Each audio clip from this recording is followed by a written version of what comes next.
Okay, our next speaker is Zuo-Guang Ye from Simon Fraser University.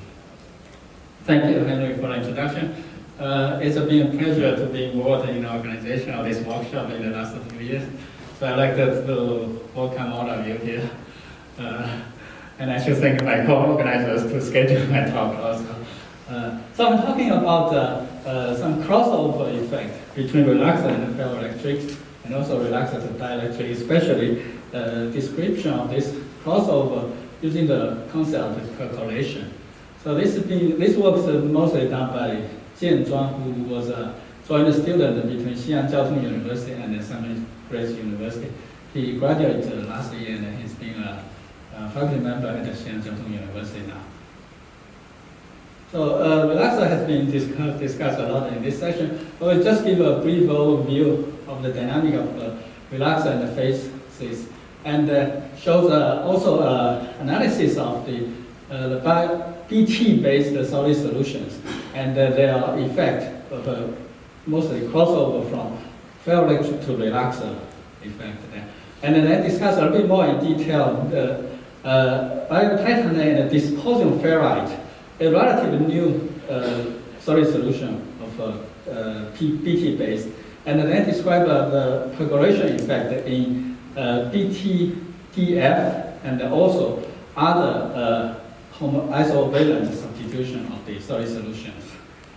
As we know, the relaxor presents this diffuse dielectric maximum, but this does not correspond to any phase conditions here.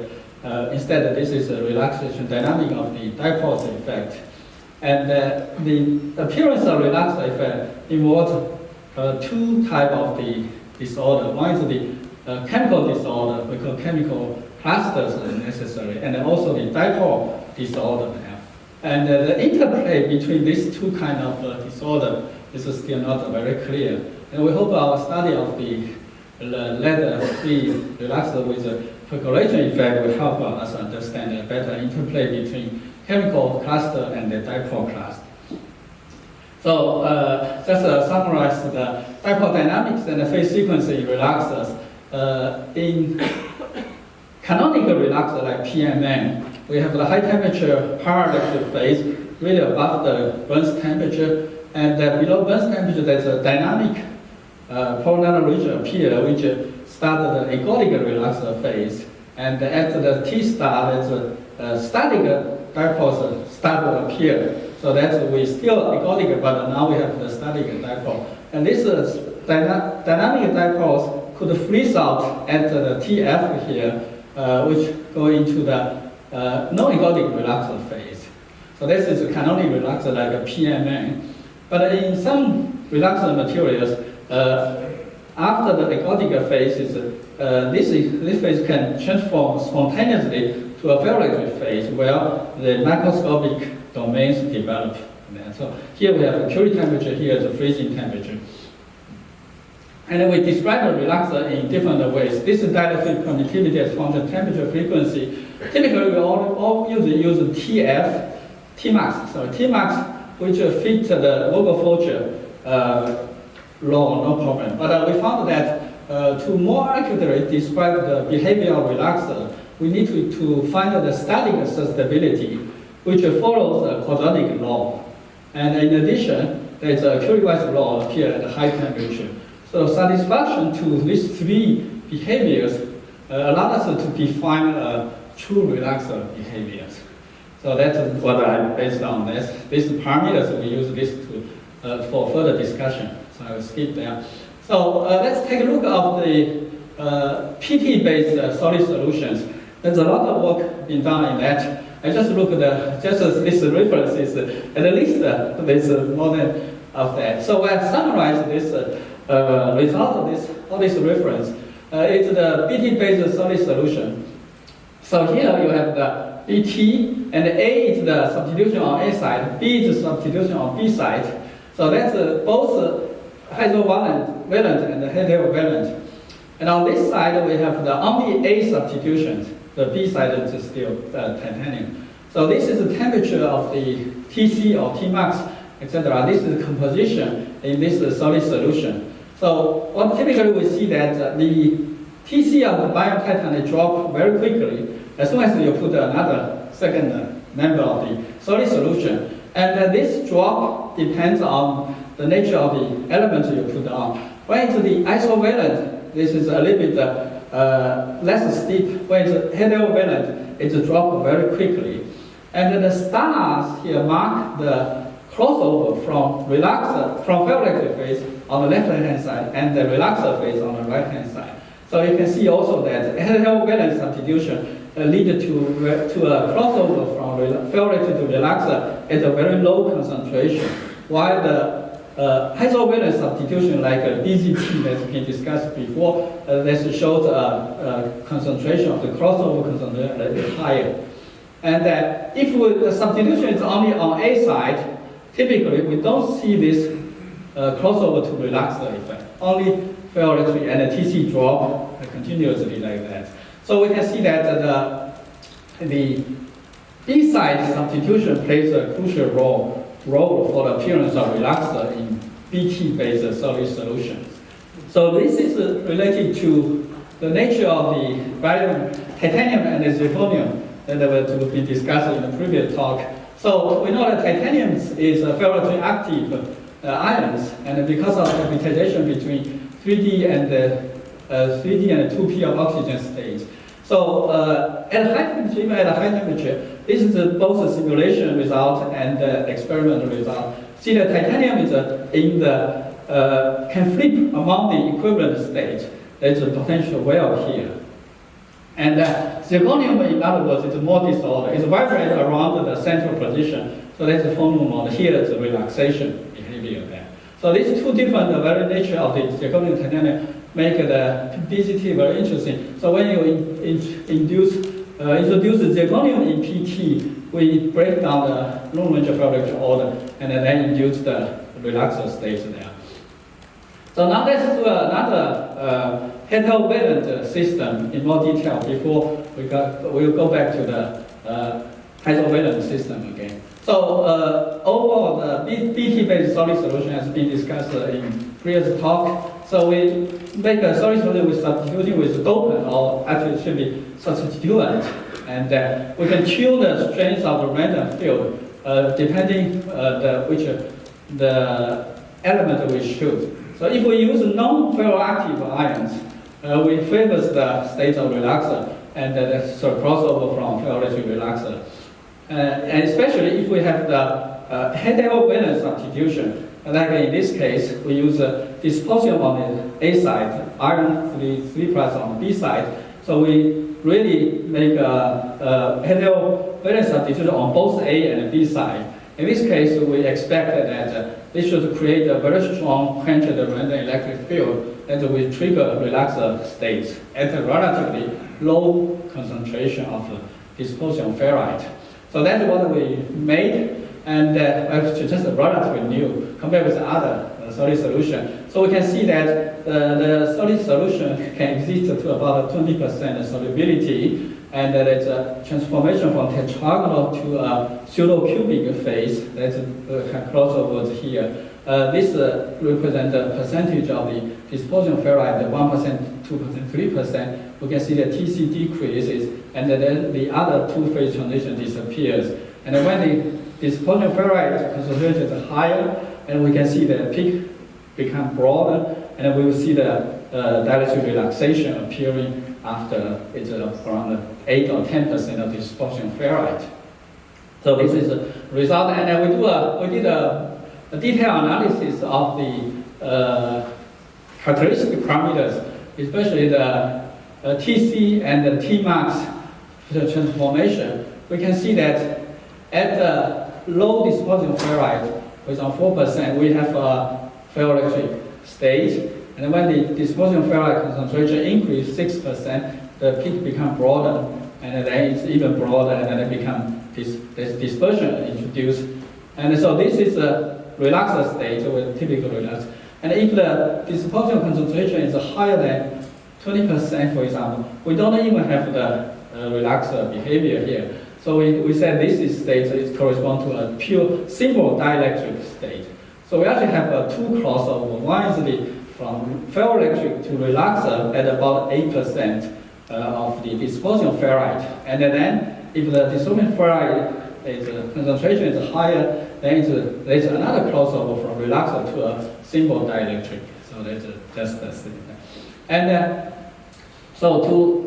we did a more detailed analysis of this, again, characteristic parameters. So first, the temperature dependence of permittivity. This gives us to see the Tmax here, Tmax. And from this, we can use the Curie-Weiss law to fit this, and we get the Burns temperature and also the Curie-Weiss temperature from there. And the Vogel-Fulcher analysis allowed us to see the Vogel-Fulcher temperature and the activation energy, and also the relaxation parameters, like relaxation frequency there. Quadratic law, as we said, this is an important characteristic of relaxers. So we have the static permittivity, which is TA, is different from the Tmax typically. And so this allowed us to see the satisfaction to the quadratic law. And the Tmax, at Tmax, the luminous correlation appears below this temperature. So we can see that there is a critical concentration about 8%, at which the relaxer behavior appears.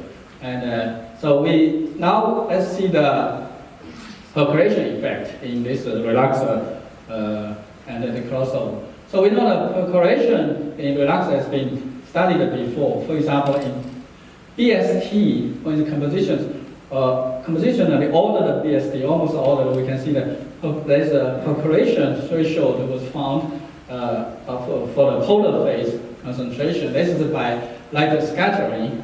And for the composition disorder, it's not that obvious because this is a more ferroelectric phase there. So that means that we have a finite polar clusters, then develop into infinite polar clusters with the temperature-driven percolation. And there's another work by Pitch and Brinch on the PMN. So they also found that the relaxation time also diverges at the freezing temperature, and that also can be considered as the percolation effect of the temperature-driven. So temperature-driven percolation effect are quite well studied, but the less normal is the concentration-driven percolation in relaxers. So, but we know the concentration-driven percolation is just more general behavior. It's well studied in other areas like ferromagnetism, superconducting, etc. So this typically, in this case, the physical quantities depend on the critical concentration here in an exponential way. And the critical concentration here, Xc, typically does not depend on temperature. So this theory has been used to predict other physical properties like ferromagnetism here, and so the concentration and the Curie temperature, etc. So question is about ferroelectric relaxer. Can we apply this percolation concept to relaxer here to study this similar behavior in ferroelectric relaxer? Typically, we need to find whether the Curie-Weiss temperature, for example, satisfy such an exponential behavior or not. So based on what we analyzed before, so we can apply this characteristic parameter and see if they satisfy this behavior. So the first example is what I mentioned, BTDF, so the heterovalent systems here. And so again, this is the analysis of the dielectric constant, fitting to the Curie-Weiss law here. We got the TD or TB Burns temperature here. So this is the fitting result. So starting there, you can see deviation from the Curie-Weiss law can be clearly see here. So that's the Curie Burns temperature.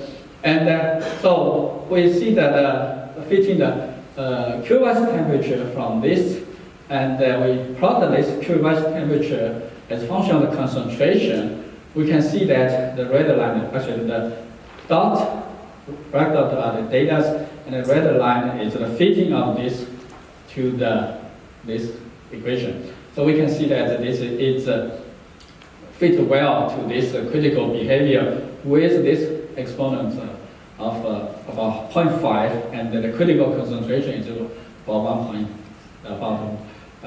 17%, 0.17 here. So, and this is just other parameter that I showed before. So this means that the relaxor ferroelectric to relaxor crossover in this heterovalent system satisfies the percolation behavior here. Let's take a look at the BZT isovalent system. So this is the well studied. So we have data that fits well also the QS law, and we can plot the variation of the QS temperature as function concentration. We can see that again this fits very well the critical behavior with the critical exponent of the 0.54 and the critical concentration of 0.64%, which is much higher than the other cases. So again, this X is the zirconium here. How about the other isovalent system? So for example, BHF halfnate, barium halfnate solution. Yeah. So we can see that in this solid solution, we can also it's also satisfy the critical behavior of it here. The other one, BST, also have this behavior. So in general, we can see that in BT-based solid solution, the crossover from ferroelectric to relaxor satisfy this percolation behavior. So how to explain that? I think we can use this called the two percolating networks. One is the compositional percolation network, which is shown by this green dot and then a green dipole orientation.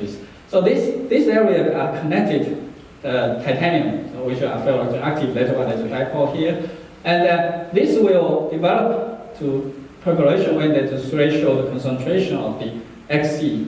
At the same time, there's a dipole percolation network, and this network depends on temperature. So those blue things is that well the ferroelectric fluctuation can grow to develop into a larger area to become relaxor, or the other way around. So now we can explain what we see in the BT-based relaxor between temperature and the concentration, or interplay between chemical cluster and dipole cluster. So at a high temperature, when the concentration of the other dopant is lower below the critical concentration, we have finite or infinite chemical cluster only with this titanium, this zirconium, or other. Those are the ferroelectric active. But if the concentration is higher than that, that is broken down. So we have only finite chemical cluster. Now, if the temperature decrease to closer to that this burst, between burst temperature and the T star, we see this development of the finite dipole cluster. That will be the colonal region thing. And when the temperature decrease below the Tc or below this T star, getting to the ferroelectric phase, then we have the development of the ferroelectric domain from this finite dipole cluster. If the concentration of dopant is large, and we can see that even at a low temperature, only those finite dipole clusters appear, but interaction not strong enough to, there's no development of ferroelectric phase. So with this, I would like to conclude that, so BT-based solid solution provide a larger spectrum of possible compositions. We can see the crossover from ferroelectric to relaxor, and this crossover can be described by the percolation theory. And we can describe this effect with two clusters, chemical compositional cluster, or chemical cluster, and the polar cluster. And their interplay satisfy critical behavior. And when this critical exponent is almost the same, but the critical concentration is much smaller when it's a heterovalent substitution than when it's an isovalent substitution. Thank you.